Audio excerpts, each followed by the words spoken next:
So here is our panel here this morning. Why don't we give them a massive clap from the start.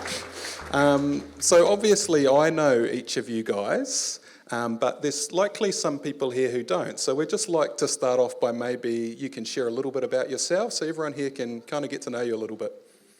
Sure. Can you hear me out there? Yes. So my name is John Bellerby. My wife is this beautiful lady over here, Magee. We have 5 children scattered all over the world, 13 grandchildren. We live at Brian's Beach, Ohiwa. So a bit about me, I was raised on a family sheep station at Matawai in the middle of nowhere. I think we got power when I was 10, so we're fairly backward, you know. And I had 20 years working overseas, sort of on tours, backwards and forwards all over the world. And then I got into real estate, which is what I'm doing at the moment. We tried to retire to our home at Brian's Beach, which is where we live now. I'm still doing a little bit of real estate, and we've been coming to Echo Church for nearly 3 years now, and we have a heart for God and all our family as well. So that's a little bit about me. Awesome. Kia ora, my name is Taryn. Oh, gee, I don't even know why I'm crying, but he asked me a question and then, whew. Anyway, my husband is Cook Islander, he's at the back, and we have 7 children. Oh, our oldest is 14 and our youngest is 2. So our household is very full. And we have been we moved from Auckland 3 years ago, and Echo was the first church we came to the day after we moved, and we haven't left. So that's been 3 years. And I serve in the kids ministry. Yeah. My name is Casey Magee. Yeah, good start. Yeah, my wife's down the back, I think. Yep, tucked down the bottom there. That's Jamie, my beautiful wife, and my son Lockie, 7 months old. So, yeah, it's been an awesome journey being a father. We've been married for almost 6 years now, and coming to this church for about 5. For work, I'm a supply planner for Petero. Been there about 13 years. So, yeah, kind of put together an optimised plan for what we do with our milk. Yeah. Oh, and I serve on the team of music. So, if you didn't know that, you weren't looking. Well, obviously, each of you has made a decision to follow Jesus at some point in your life. And I just wonder if you could share a bit about your journey, perhaps leading up to that, and how you came to put your faith in Jesus. My journey was kind of messy, like a lot of us probably have been through. So how did I come to know Jesus? So I really came to know Jesus through my wife, basically. So it wasn't her that led me to the Lord, but was her example. So when Marie and I were dating, she had 3 little children. I was working offshore, away up to 3 months at a time. And the lead up to that was the lifestyle that I led wasn't healthy, it wasn't good. I always believed in Jesus, but I never really knew how to get there. So, you know, your life is formed by a series of events that happen, and you sort of look back on it, and then you can see the work that God had in your life even before you dedicate your life to the Lord. So there was a defining moment for me, and the defining moment was, and I still remember the pastor's name, Phil Pringle, a Kiwi with a church in Australia. And it was in 1992, I was 32. The following day, I had to go back to work in Papua New Guinea. I was going to be away, I think, 3 months. And I was dating Marie, and I thought, well, I want to impress her. I'll come along to church, which is what I was doing. Hated every minute of it, I might add. Didn't want to be there. Didn't want a bar of it. So this person was praying, Phil Pringle was praying, and at the end of the service he said, right, anyone that wants to meet the Holy Spirit, come up the front. And I grabbed the 3 little children. I said, Yahoo, we're out of here, let's go. Because I didn't want to spend my last day in freedom rather than being stuck up the side of a mountain for the next 3 months. So as I walked to the aisle, something just made me go up the front. And I now know what it is, but back then I felt so like there was this force field and I didn't want to go up, and I stood up there and I had my fists clenched. I was really anti, and I thought that this guy was a hypnotist, and he was this and he was that. And there were quite a few people before me, and he started praying for them, and people started falling over, and I looked at this and I thought, wow, what kind of wacky stuff's going on here, you know? And he got to me, and I don't actually even think he said a word, and I just fell flat on my back, and I was just out to the monk. And all I can say was, it's only ever happened to me the once, but I was enveloped in this unconditional love. I've never experienced that before or since, to be perfectly honest, but I was just wrapped in this wave after wave of unconditional love. And if you're here sitting in this service, I'm going to jump the queue here, but if you're sitting in the service and you want to do it and you're making the decision whether you're going to give your heart to the Lord or not, do it. Because all I can say was, I don't know how long I was on the ground for. It could have been 10 minutes, it could have been half an hour. But when I rose up off the ground, I was a changed man. And that was my introduction to the Lord. Just slam dunked. And I think that's how he got me. It could have been no other way with my particular lifestyle, I think. So, yeah, that was my journey to leading up to the Lord, and that was my story. That was so cool. Mine's not like that. I was 9 years old sitting in church, and my heart started burning, and I was like, oh, okay. And then the pastor at the time, the church that we went to, was doing his normal altar call, and I turned to my dad and I was like, can I go up there? And he goes, yes. So he led me up there, and then I gave my heart to Jesus that day and been here ever since. Well, not here, but, with God. So, yeah. For me, I grew up in a Christian household, and I guess when I kind of pondered that, I was like, that sounds like quite a boring testimony, but like now having a son and reflecting on that, it's almost the best testimony. Like a lot of times we have this thing where we've got to go through the depths of being lost to find Christ to have the most power. But when I think about Lockie, I think the best testimony he could have is that he finds Christ through his parents' introduction and pursues it from there. And yeah, there's been twists and turns along the way, but there's real reverence and honor for my parents that they brought me up in that. So, yeah. Awesome. Thanks, Case. Very cool. So I'm sure all of you would agree that following Jesus is a journey, and God forms us over time.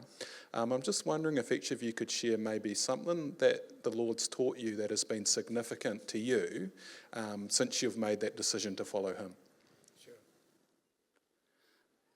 I just want to backtrack a little bit, and it's probably not quite answering the question, but when I was 19, because the Lord gives us prompts, and we're all given these little prompts, regardless of whether you come from a Christian household or not, I feel.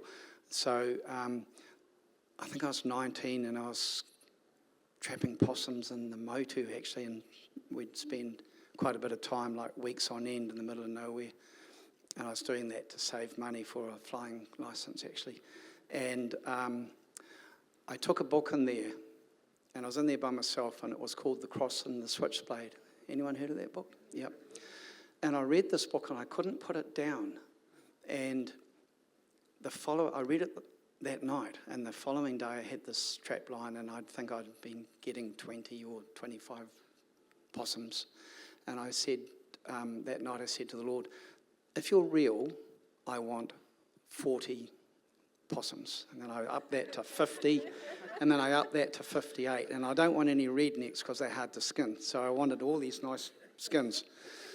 And I got around my trap line, and it was just sort of normal. And as I got to the end, I was counting 49, 50, 51, 52.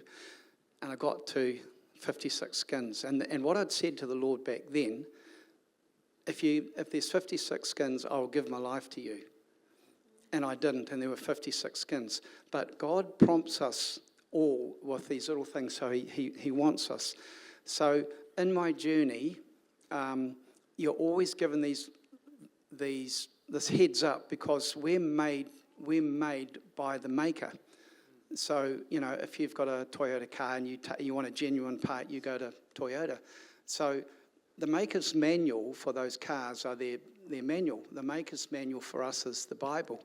So we're all given these little prompts about we're made in God's own image. Jesus died on the cross for us. So throughout my walk and my journey, it's always growing. He's the God of so much more. There's always something that just astounds me. And it might be just something little that you might be struggling with or praying for. And at the 11th hour, always at the 11th hour I've found, he'll come through. So the walk that I've had with my Saviour has been absolutely amazing. And I'm still work in progress. I'm still growing.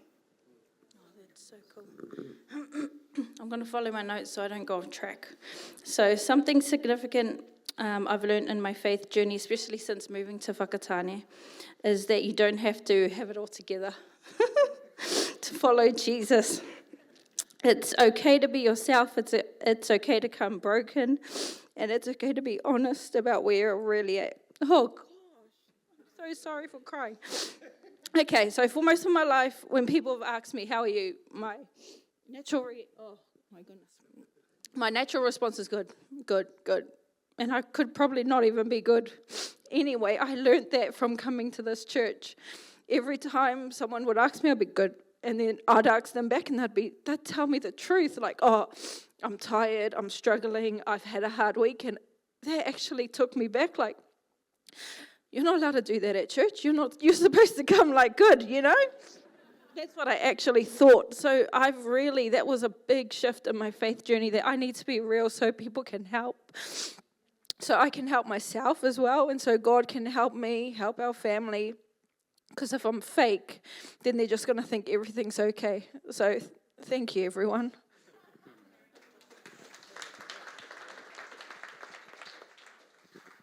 I think for me, it's probably the fact that your relationship needs to be grounded and founded in who God is rather than what he can do for you.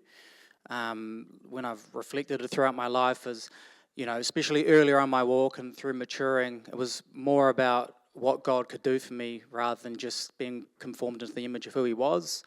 I think, when we all go through things in life, if it's all about what God can do for us, we'll always be as good as we can be in that moment, rather than God who never changes. So I think just being renewed into who he is and putting our identity in him and knowing that he never changes. So regardless of what life throws at us, it just doesn't matter, because that's not what's really important. Awesome, guys. Such cool responses, eh? So shift gears a little bit. So we talked about how the majority of the time God forms us over time, and it's a journey. But there are these times in our lives, and John, you've alluded to a few, where God seems to show up and really meet us when we're in a place of need, or it shows up in a really real way, a tangible way.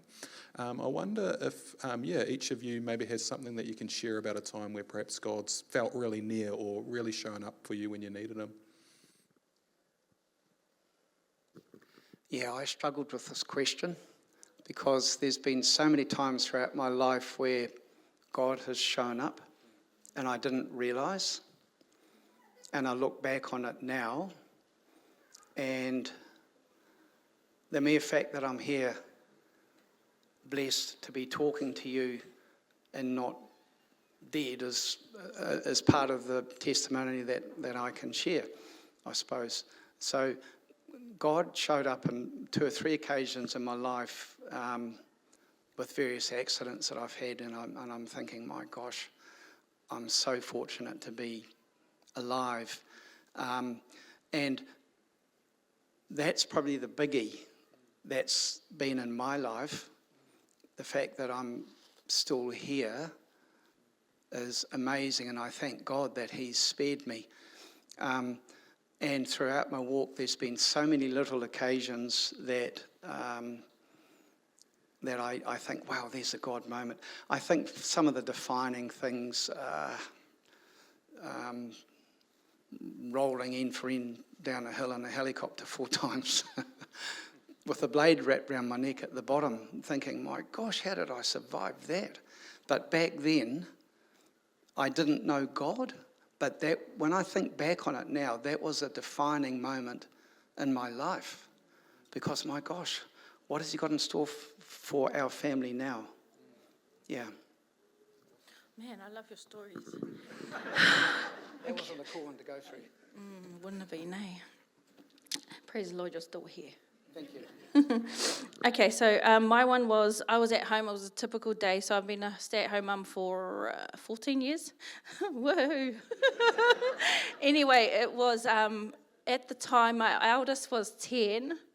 Here we go again, lots of crying. And my youngest, we had 6 at that time, the youngest 3 were like 2, 1 baby. Anyway, it was really hard. And I was exhausted that day. And I feel like God really showed up a lot in those moments. It was actually, so embarrassing. Anyway, it was my eldest son at that time, and he was 10. And he came to me. He could see that I don't even know if he remembers this now, but I was just breaking down. Anyway, he kind of like, came to me, asked if I was all right, comforted me. And then he got all the kids sorted, cleaned up the house, all of that kind of stuff. Anyway, he was only 10, and he was a boy. I'd expect that from a little girl, but it was, nothing bad against, I got some. Anyway, I really felt like God was wrapping his hands around me through this little child, telling me that it's going to be all right, carry on. And that's probably happened more than once. So yeah, that's my story. It was actually really hard to think of something for me. I don't know if it was because I was trying to think too deep into something like miraculous that had happened throughout my life, and I felt like nothing. But then when I think of those simple moments, being at home, struggling, God's done a lot of those.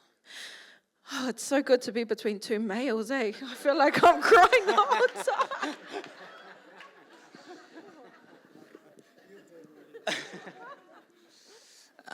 Yeah, for me, I kind of ponder this in terms of where God's been most powerful in my life, because he's definitely shown up in ways where in a moment it's been wow, but they're not the things that have had the most bearing on my life long term. So one thing, I suppose for me, that's probably been more powerful and sits for me today is someone who took the time to disciple me. So I guess you could say God met a need in the fact that whilst brought up in a Christian home, that I needed someone with a bit more depth of the Bible and knowing God. And we had some neighbours called the Hindmans, and a guy called Mike Hindman that some of you might know. Had kidney failure for many years and sits on a machine every second day doing dialysis. And one time, after a tragedy actually occurred in their family, we got them over for dinner, and he began to share about grace and the love of God and whatnot. And my brother Levi, who's here today too, was just kind of glued to this. And he said, "Bro, we've got to go see this guy when he's on dialysis." And every second day for years, we'd go over to his house and would study the Bible, would watch material from different preachers, and just grow deeper in our walk with God. And that's been a real kind of like foundation of my faith today, that someone took the time to disciple me and show me who God is, and it's kind of stuck with me ever since. And it really lit a fire to pursue God for myself and know who he is for me. So I think that's been powerful in the sense that it's been, a big foundation of my faith. Awesome. So good. Doing well, guys. So next... Yeah, you are doing well. So next question.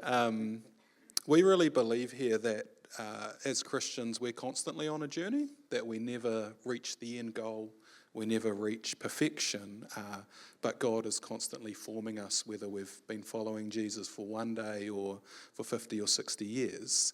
I wondered if, this is a chance to maybe be a little bit vulnerable, but I wonder if you could each share, is there something that the Lord's sort of been talking to you about or working in your life at the moment that you feel comfortable sharing with the church?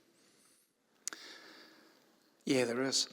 And it's just been, talk about being vulnerable. So I think for quite some years, I've been struggling with what does God want of me?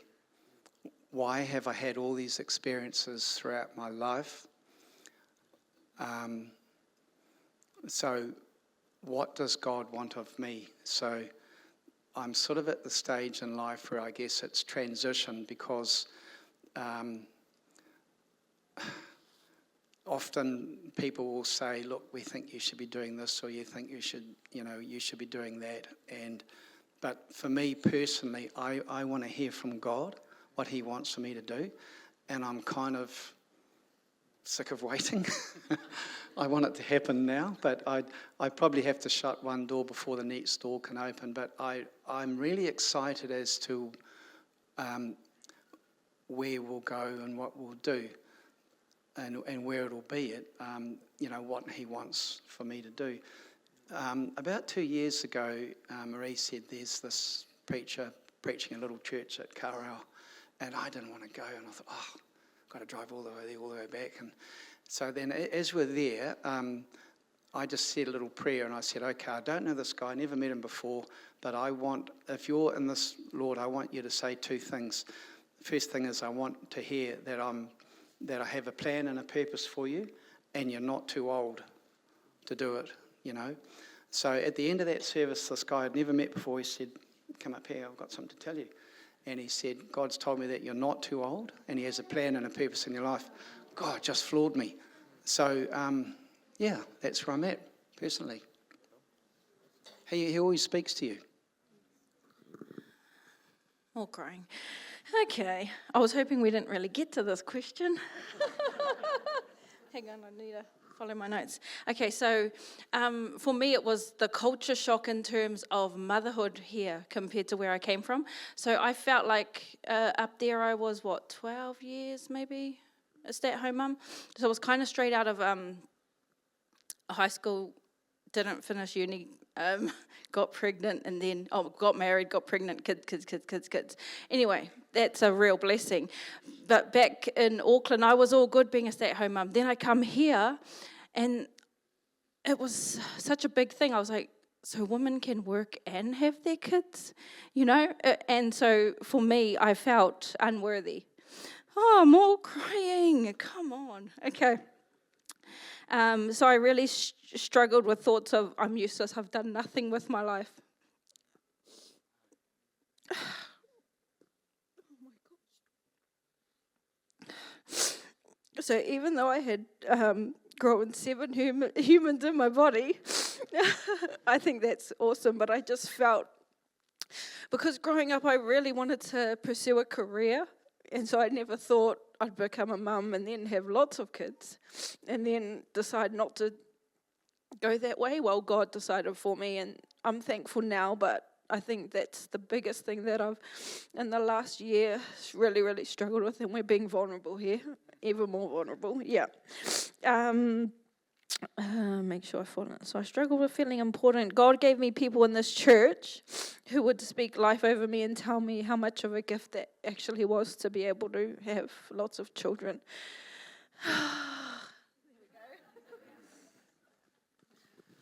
I think for me, it probably comes in the season of life that I'm in, so being a new dad.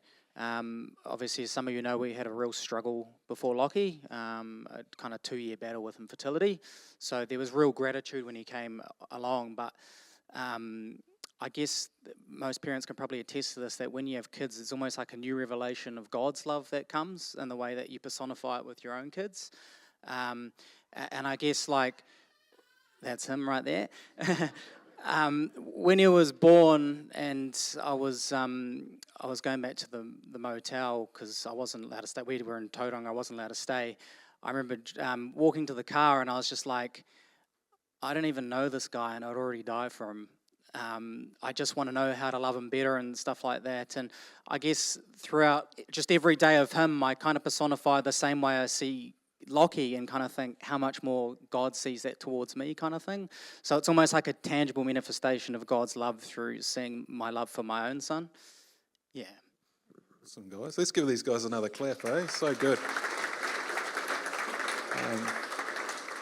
Well, last question, and John, you can answer it again if you want, but obviously, like we gather here to worship Jesus, and we really do believe that he changes lives. He's not only a historical figure, but he's God. And probably most people here this morning have met this person called Jesus that we've been talking about. But I wonder what you would share if there's someone here today that isn't sure or is isn't at that point where they've made a decision to follow him. What would you say to perhaps those people who might be in this room this morning? So for the last 2 weeks, I've been really burdened with this question. So I've prayed this morning that the Lord's words be my words, or I just am a voice piece for the Lord. Because if you're here this morning and you're trying to make that decision, do I give my heart to the Lord or do I not? That is the most important decision that you're ever going to make in your life, bar none. So, you gave your heart to the Lord at age 9. My gosh, I had to go through 32 messy years to get to that point. So, all I can say is that Jesus is waiting for you with his arms wide open. His gift is free. As a matter of fact, he died on the cross for us. That's how much he loves us. I know that that's often preached, and because I've heard that before myself. But all I can say is with the experience that I had when I met the Lord, why wouldn't you? You don't have to pay anything, it's free. He wants to love you. He wants to change your life. And if you think you're living a good life at the moment without the Lord in it, without Jesus in it, it's a lie. You need Jesus in your life because all of a sudden colours are more vivid, love is more intense. It's a difference between driving in a Mini and a Ferrari, turbo Ferrari, seriously. So make that decision. If you're thinking and you're here at church and you're thinking about that, just don't miss that opportunity because it's life-changing. Okay, my one is don't wait for the right moment because it may never come. Come as you are, come broken, come with your addictions and see for yourself how much lighter your life can actually feel with Jesus in it. Yeah, that's good. Yeah, probably a similar vein would be that if you feel unworthy, that's the best place that you could probably be to start your life with God.